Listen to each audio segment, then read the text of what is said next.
Tiongkok diperkirakan sebagai tempat lahirnya teh pertama kali. Tanaman teh dibudayakan di Gunung Mengding, Chengdu, Provinsi Sichuan sekitar 65 tahun sebelum Masehi, dan sudah lebih dari 2000 tahun diperdagangkan sampai ke Asia Selatan. Para pedagang membawa teh dan hasil bumi lain melalui jalur yang sangat rumit yang disebut Tea House Road.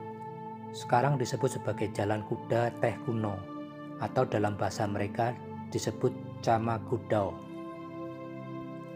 Sebuah jaringan jalur karavan yang berkelok-kelok melewati pegunungan Sichuan, Yunnan, dan Tibet di Cina Barat Daya. Kadang-kadang juga disebut sebagai Jalur Sutra Selatan atau Jalur Sutra Barat Daya. Baru pada abad 3 Masehi di Barat Daya Cina, di mana dinasti Shang berkuasa, ditemukan bukti teks medis semacam resep yang ditulis Hua Tao. Teh dipakai sebagai minuman obat pada waktu itu. Memang pada masa itu ramuan teh dipakai sebagai penawar racun, hingga pada waktunya teh dikonsumsi sebagai minuman sehari-hari. Teh masuk ke Jepang diperkirakan 800 Masehi, menyebar melalui kebudayaan Tiongkok yang akhirnya menjangkau setiap aspek masyarakat di sana. Bibit teh dibawa ke Jepang oleh seorang pendeta Buddha bernama Yexi, yang dia melihat bahwa teh Cina ini mampu meningkatkan konsentrasi saat bermeditasi. Teh diminati pula dalam kekaisaran Jepang, yang kemudian menyebar cepat di kalangan istana dan masyarakat Jepang pada umumnya. Teh bahkan menjadi budaya dan bagian dari seni yang dituangkan dalam upacara ritual minum teh yang mereka sebut Cha-no-yu atau air panas untuk teh. Upacara ini membutuhkan latihan yang panjang, bahkan hingga bertahun-tahun. Ritual Cha-no-yu adalah menjunjung tinggi kesempurnaan, kesopanan, pesona, dan keagungan. Diperkirakan pada abad 16, teh mulai diperkenalkan pertama kali kepada pedagang Portugis yang datang ke Cina. Dan mulai saat itu, teh menyebar ke negara-negara Eropa. Pada abad 17, teh menjadi populer di Inggris. Kemudian Inggris membawanya ke India dalam rangka menyaingi monopoli teh Cina di sana. Lalu kapan tanaman teh masuk ke Indonesia? Tanaman penghasil teh pertama kali masuk Indonesia pada tahun 1684 berupa biji teh dari Jepang yang diduga jenis teh sinensis, dibawa oleh seorang berkebangsaan Jerman bernama Andreas Kleyer dan ditanam sebagai tanaman hias di Batavia, tepatnya di halaman rumah Gubernur VOC pada waktu itu. Kemudian pemerintah Hindia Belanda mulai membangun perkebunan dengan skala yang lebih besar, dimulai di Wanayasa Purwakarta dan di lereng Gunung Raung di Banyuwangi. Sekitar 1828, di masa Gubernur Jenderal Van den Bosch, teh masuk dalam salah satu tanaman yang terlibat dalam sistem tanam paksa, atau biasa disebut kultur stelsel. Teh kering olahan pertama dari Jawa tahun 1835. Setahun kemudian mulai dilakukan swastanisasi perkebunan teh.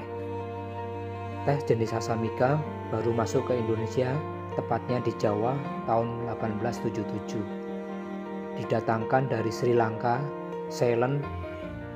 Teh Asanika ini yang secara berangsur menggantikan teh jenis sebelumnya, yaitu teh sinensis, karena sangat cocok ditanam dan produksinya sangat tinggi.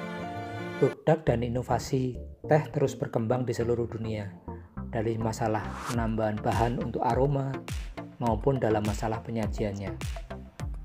Di masa lalu, untuk menghidangkan minuman teh, mereka harus mencampurkan daun atau bubuk teh dengan air panas yang dituangkan dari teko. Namun sekarang, teh sudah bisa disajikan dalam bentuk saset. Inovasi penyajian teh dalam bentuk saset itu sendiri ditemukan tanpa sengaja oleh seorang pedagang teh dan kopi dari New York yang mengirimkan sampel produk tehnya dalam kantong sutra kecil ke pelanggannya. belakangan malah dianggap sebagai satu cara baru penyajian teh yang praktis. Sejak 1904, kemasan teh terus berkembang sampai menggunakan kantong kasa yang seperti sekarang ini. Di Indonesia sendiri, teh celup pertama kali diproduksi tahun 1973 yang kemudian merubah cara penyajian dan pembuatan teh yang ada sebelumnya. Hanya dengan mencelupkan ke air panas, teh saset akan larut tanpa meninggalkan ampas di gelasnya. Benar-benar mudah dan praktis, bukan? Dari cara kerja teh celup itulah muncul sebuah ungkapan indah. Anda seperti kantong teh, tak begitu berharga sampai Anda melewati air panas. Untuk mengeluarkan rasa dan aromanya, teh celup memang harus melewati air panas. Tanpa air panas, rasa dan aroma teh celup tidak akan pernah bisa keluar. Sahabat, bila hari-hari ini kita rasakan seperti sedang melewati panasnya persoalan hidup, ingatlah bahwa itu cara terbaik yang Allah izinkan terjadi untuk memurnikan dan mengeluarkan aroma harum dari hidup kita.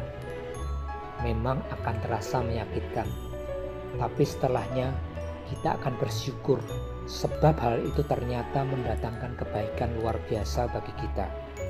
Jangan pernah putus asa, apalagi menyerah kalah terhadap beratnya persoalan hidup. Selama kita sudah berusaha maksimal melakukan bagian kita dan berserah kepada Allah, ujian hidup justru akan mendewasakan kita. Yakinlah, tak ada persoalan yang melebihi kekuatanmu.